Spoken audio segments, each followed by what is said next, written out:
अस्सलाम वालेकुम मेरे भाई और बहनों। तो आज की वीडियो का आगाज़ करते हैं हम एक बहुत ही हार्ट टचिंग, इमोशनल एंड दिल को छू जाने वाली वीडियो के साथ। और उम्मीद करती हूँ मैं अपने भाई और बहनों से कि आप मेरी वीडियो को फुल वॉच करेंगे, लाइक शेयर एंड सब्सक्राइब ज़रूर करेंगे। तो बिना देर किए मेरे भाई और बहनों शुरू करते हैं हम अपनी वीडियो को। बिन माज रदी अल्लाह ताला अन्हु का जब जनाजा था, फरमाते हम जा रहे थे तो 5-6 कब्रें थी। तो हुजूर ने फरमाया किन की कब्रें?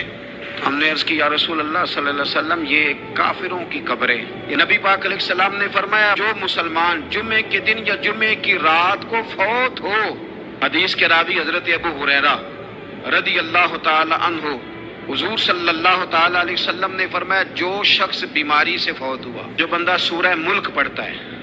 सुनन तिरमिजी में हजरत इब्ने अब्बास से रवायत है कि हुजूर सल्लल्लाहु अलैहि वसल्लम के एक सहाबी ने एक जगह खैमा लगाया तो वहाँ सूरह मुल्क पढ़ने की आवाज़ आती। सूरह मुल्क इतनी शानदार सूरत है कि नबी पाक सल्लल्लाहु अलैहि वसल्लम ने फरमाया ये क़यामत के दिन अल्लाह की बारगाह में नाज से झगड़ा करेगी और कहेगी ऐ अल्लाह, या तो मेरे पढ़ने वाले को जन्नत अता फरमा या मुझे कुरान पाक से अलहदा कर दे। अब आज़ाब कब्र जो है, कब्र के अंदर जो इंसान का आज़ाब है तो वो भी आलम बरज़ख का आज़ाब है। मेरे रसूल करीम सल्लल्लाहु ताला अलैहि वसल्लम ने ना कुछ चीज़ों से पनाह मांगी है। खुद हुजूर ने, रसूल करीम अलैहिस्सलातु वस्सलाम ने पनाह मांगी। हुजूर फरमाने लगे अल्लाह मुझे कंजूसी से, बखीली से पनाह अता फरमा। और हुजूर ने बाकायदा पनाह मांगी है कि ऐ अल्लाह मुझे अर्ज़लिल उम्र होने से पनाह में रख, जब उम्र इतनी ज्यादा हो जाए कि वजूद के हिस्से काम करना छोड़ जाए, इससे पनाह मांगी।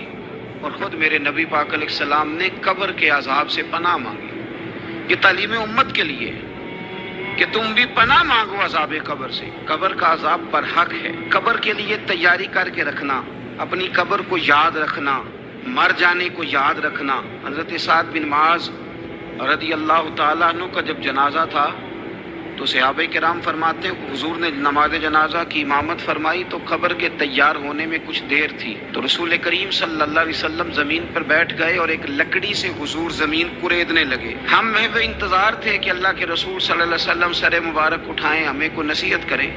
फरमाते हुजूर ने सर अकदस उठाया तो हुजूर की आंखों में आंसू थे और रो के हुजूर फरमाने लगे, रो के कि इस कब्र के अजाब से रब की पनाह मांगो और इसके लिए तैयारी कर लो, ये बड़ा सख्त दिन है।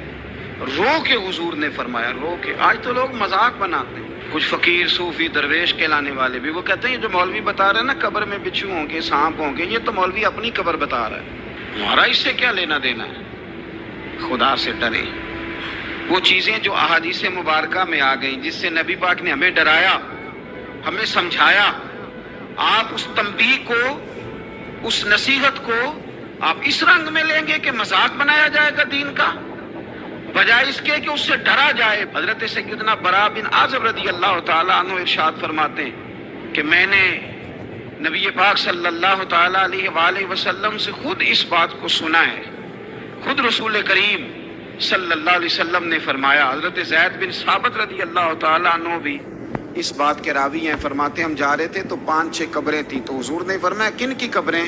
हमने अर्ज की या रसूल अल्लाह सल्लल्लाहु अलैहि वसल्लम ये काफिरों की कब्रें। ये सही मुस्लिम में हदीस मौजूद है, कुफार की कब्रें। तो अल्लाह के रसूल सल्लल्लाहु अलैहि वसल्लम फरमाने लगे, जरा हदीस के लफ्जों पे गौर करना। हुजूर फरमाने लगे अगर मुझे डर ना होता कि तुम अपने मुर्दों को दफन करना छोड़ दोगे, अगर मुझे इस बात का डर ना होता कि तुम अपने लोगों को, मरने वालों को कब्रों में दफन करना छोड़ दोगे, अगर ये मुझे डर ना होता तो मैं सुनाता कि कब्र के अंदर किस तरह अजाब होता है। तुम्हें दुनिया में रह के मैं सुनाता, पर डर है कि कहीं तुम अपने मरने वालों को कब्रों में दफन करना छोड़ ही ना दो, इसलिए मैं तुम्हें ये बात नहीं बताता। और मेरे रसूल करीम सल्लल्लाहु ताला अलैहि वसल्लम ने फिर इरशाद फरमाया, अपने गुलामों की तरफ नजर फरमाई, ये बात कह के कि अगर मुझे डर ना होता कि तुम दफन करना छोड़ दोगे तो तुम्हें मैं सुना देता कि कब्र में क्या अजाब होता है। फिर हुजूर ने सहाबा से फरमाया चलो भाई दोज़ख के अजाब से अल्लाह की पनाह मांगो। तो सब कहने लगे हम दोज़ख के अजाब से अल्लाह की صحابہ نے کہا ہم دوزخ کے عذاب سے اللہ کی پناہ مانگتے ہیں. پھر نبی پاک صلی اللہ تعالی علیہ وسلم نے ارشاد فرمایا تم سب کہو کہ ہم قبر کے عذاب سے اللہ کی پناہ مانگتے ہیں. تو صحابہ نے کہا ہم قبر کے عذاب سے اللہ کی پناہ مانگتے ہیں. پھر میرے رسول پاک علیہ الصلوۃ والسلام نے فرمایا تم کہو، سارے یہ کہو کہ ہم ظاہری اور باطنی فتنوں سے اللہ کی پناہ مانگتے ہیں. تو صحابہ نے کہا کہ ہم ظاہری اور باطنی فتنوں سے اللہ کی پناہ مانگتے ہیں. پھر میرے محبوب علیہ السلام نے فرمایا تم کہو کہ ہم دجال کے فتنے سے اللہ کی پناہ مانگتے ہیں. تو صحابہ کرام نے کہا کہ اے اللہ ہم دجال کے فتنے سے تیری پناہ تیری پناہ میں آتے ہیں. نبی پاک علیہ السلام نے یہ الفاظ کہہ کے یہ بات بتلا کے ہمیں سمجھا دیا، ہمیں قائل فرمایا محبوب نے. یاد رکھنا، اس بات کو اچھی طرح سمجھ لینا کہ اگر مجھے ڈر نہ ہوتا کہ تم اپنے مردوں کو دفن کرنا چھوڑ دو گے تو تمہیں بتلا دیتا کہ قبر میں کتنا سخت عذاب ہوتا ہے. میرے عزیز، کچھ لوگ ایسے ہیں جن سے عذاب قبر ہوگا ہی نہیں. میرے رسول کریم صلی اللہ تعالی علیہ وسلم نے ارشاد فرمایا کہ جو اللہ کے رستے میں شہید ہو گیا، یہ سنن نسائی میں موجود ہے، اسے عذاب قبر نہیں ہوگا، بلکہ ایک حدیث میں تو فرمایا حساب کتاب ہی نہیں ہوگا، اللہ بغیر سوال جواب کے جنت عطا فرما دے. کچھ لوگوں کو لوگوں کی بخشش پہ بھی مسئلہ ہی بنتا ہے کہ کوئی بخشا نہ جائے. اور ایک صاحب کہہ رہے تھے جی یہ کیا معاملہ ہے کہ جمعے کو بندہ مر گیا یا فلانا ہو گیا تو اس سے حساب کتاب نہیں ہوگا، اتنے بڑے جرم لوگوں نے کی، اتنے پاپ، اور جمعے کو مر گیا تو بخشا جائے گا. تو میں نے کہا جرموں کا بھی اسے حساب اللہ لے لے گا، لیکن میاں حساب کتاب کی ڈیوٹی نہ اللہ کی ہے تو بہتر یہ ہے کہ اسی کے ہاتھ میں رہے، تو نہ اپنے ہاتھ میں لینے کی کوشش کر. سنن ترمذی کی حدیث. ہمیں پتہ نہیں کیا مصیبت ہے، ہمیں پتہ نہیں کیا مسئلہ ہے. ایک جنازے سے میں نکلا، آپ یقین کریں کبھی کبھی کلیجہ پھٹ جاتا ہے. میں ایک جنازے سے نکلا تو میرے ساتھ ایک بندہ جنازہ پڑھ کے نکلا تو کہنے لگا جی پیر صاحب دیکھیں آج کتنی دنیا آئی ہے، حالانکہ یہ بندہ اس طرح کا تھا، اس طرح کا تھا، اس طرح کا تھا. میں نے اسے کہا یار تجھے تو فکر ہی لگ گئی ہے کہیں جنت میں چلا ہی نہ جائے. تو اس طرح کرنا، جنت کے دروازے کے سامنے کھڑے ہو جانا ڈنڈا لے کے کہ میں نے نہیں جانے دینا. شرم آنی چاہیے ہمیں. اللہ فرماتے ہیں جنت اتنی چوڑی ہے جتنے زمین و آسمان، اس کی چوڑائی زمین اور آسمان کے برابر ہے. تو ہم تو اپنے علاوہ کسی کو جانے نہیں دینا چاہتے جنت میں.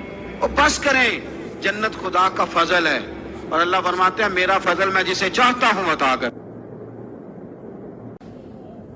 تو انت میں میرے پیارے پیارے بھائی اور بہنوں، میں آپ سے یہی امید کرتی ہوں کہ آج کی ویڈیو آپ کو بہت اچھی لگی ہوگی. اچھی لگی ہے تو لائک، شیئر اینڈ سبسکرائب ضرور کرنا. دعاؤں میں مجھے یاد رکھنا.